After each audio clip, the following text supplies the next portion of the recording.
the godlessness of the good man. There is none that doeth good, no, not one. Romans chapter 3, verse 12, Bible. Do you like to surround yourself with good people? Modern society teaches us that goodness comes with age and maturity. Ask your parents, and they will tell you that life's experiences have a way of causing people to outgrow the phase of brazen mischief and righteous behavior. Professionals tell us that education and intelligence can make good people even better. Nevertheless, God says the exact opposite. There is none that doeth good, no, not one. Romans 3:12. There is none good, but one, that is God. Mark 10:18. Are you a good person? Sinners only get worse with time. Anyone claiming to be good is committing yet another act of rebellion, and it's called the sin of self-righteousness. This is when people claim to be righteous, while the Lord clearly says they are sinful and justly condemned. There is none righteous, no, not one.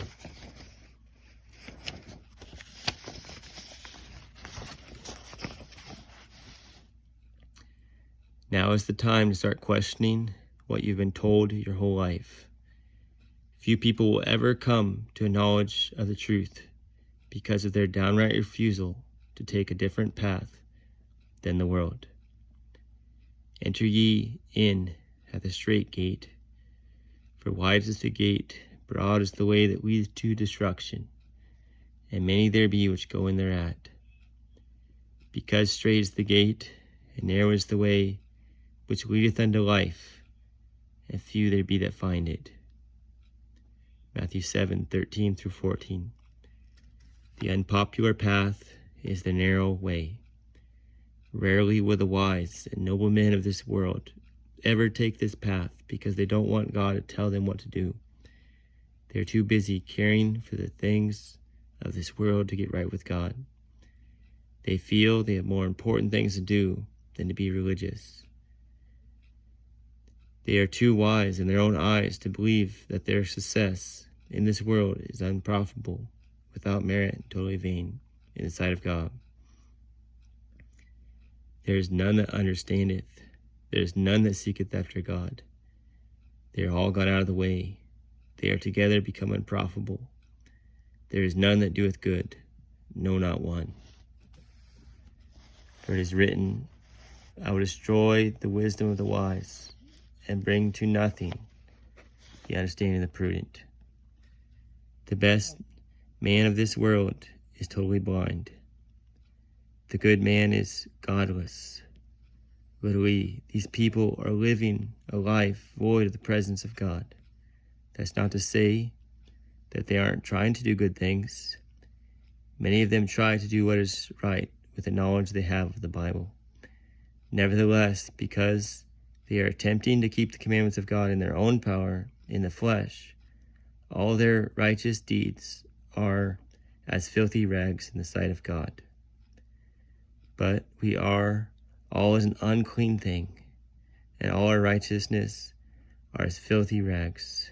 And we do fade as a leaf, and our iniquities like the wind have taken us away. Isaiah 64:6. The good man is still godless, even if he is imitating the commandments of God in the flesh.